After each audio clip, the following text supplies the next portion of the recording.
January 1, 2024, ang aga ko nagising ako around 9:30. Pero usually kapag January 1, late ako nagigising tanghali kasi nga galing sa puyat ng New Year's Eve. Pero ngayon maaga dahil may pinuntahan tayo ngayon.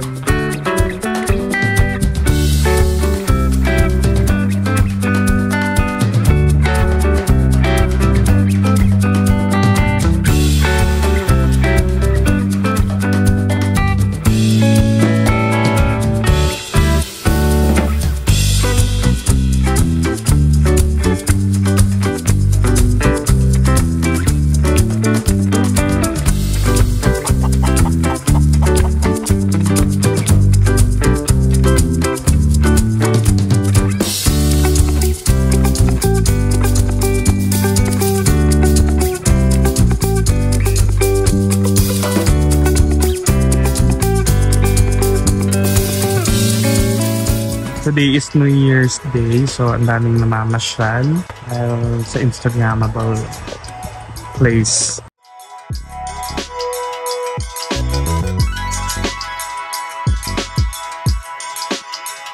Wow, dito sa part na to, super nice ng mga flowers. Oh, sobrang bloom nila.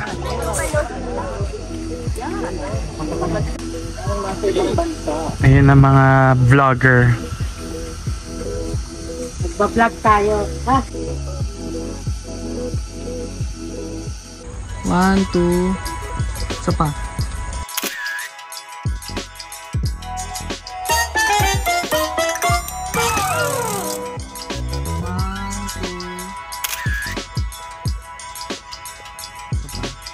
Mabait nga ng mga manok. Oh, dito mga chicken. Dito na tayo.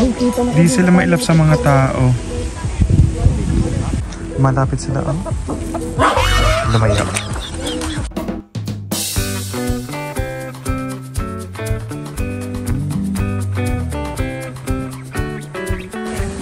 Ah, may fish feeding. Ano to, koi? Tilapia. Tilapia. Ba't may mga orange? Parang ano siya eh. May running water na ba? Ibig sabihin. Eat.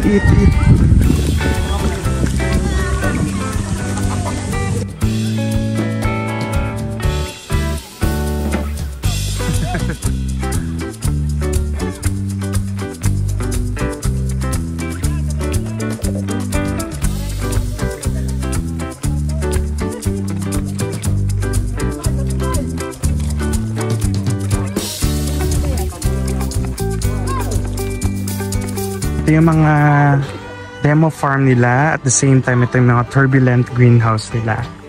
So dito nila pinaproduce yung mga halaman na binibenta siguro nila.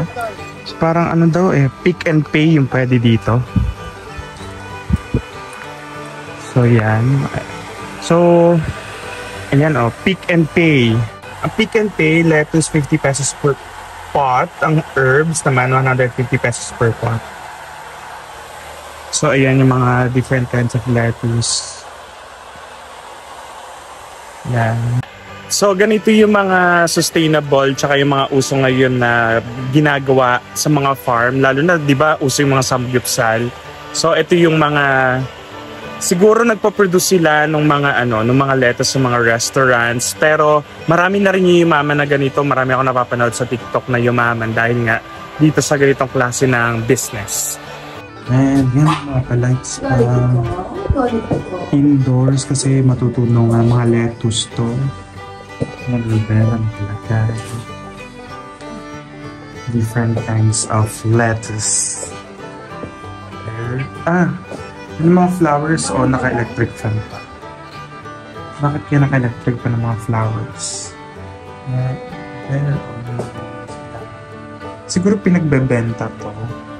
Or I think ito yung mga flowers na nilalagay sa salad. Naka-electric fan pa sila. Nice. So yan, ang mga fresh na fresh. Diba nauso yun ng time nung pandemic ng mga plantito-plantita. So marami din yung mga ganitong places dito sa Lucban, Quezon, sa Bukid Amara. And mukhang itong greenhouse na to yung mga taniman ng mga ano, pero I'm not sure if makakapasok ako. Pero parang makita naman dito, ayun Ayan yung mga bell peppers, ayun yung aubergine yung talong. If you can see, nandun sila nakatanim sa loob ng greenhouse na ito. So siguro ito yung fully automated na greenhouse, kaya ang gaganda ng produce dito. Kaha-harvest lang. Aubergine. Talong, malalaki. Talong na malalaki. Saan ito nag-originate, sir? Ano bansa? Holland po ito. Buti nakaka-survive sila dito sa Philippines. Greenhouse po. Greenhouse. So parang ano siya, kasing bilis ng pag-produce ng normal na talong dito sa Pilipinas. Parang ganun po. Ito lang matatangkad. Maabot ng bubong, ang puno. Yung mga pwedeng gawin na lasagna na gawa sa talong kasi nga makakapal sila. Anong tawag dyan, sir? Sweet yan, sweet. Snack pepper. Snack pepper? Ang snappy. Sweet daw, sweet. Sweet. Pang salad. Magkano yung ganyang isang cup, sir? Per kilo namin ay 400. So yung isang cup po, maabot ng 1 kilo? Hindi, mga ano lang to. 250 grams. So 4 na cup, 1 kilo. Marami na rin. How much po ang kilo, sir? Alin po? Ito? 400. 450 per kilo. Saan, 400 per kilo. saan dadalhin itong mga produce na to, sir? Manila po. Sa Manila to. Tita, kayo nakapagluto na kayo ng ganito? Yes, oo. Ano yan? Pwede yan sa ground beef. Pwede mo rin to. Kakat mo siya ng ganun. Then para mo siyang i-fry. I-fry mo lang siya. Ano mo sa cornstarch with egg. Then you have to fry it. Wow. Tapos meron siyang sausawa. Meron siyang sauce. Wow! Binili niyo po yan? Yes. Wow. Paki-ano mo na. Ay, yung anak, yung pepper na mahaba, wala. Ano po lang ba? Yung pepper na wala, yung mahaba. Pakuha ka ng Palermo. Alam mo yung Palermo? Galing ng Bukid Amara na nagagawa nila itong lahat. So, nice job!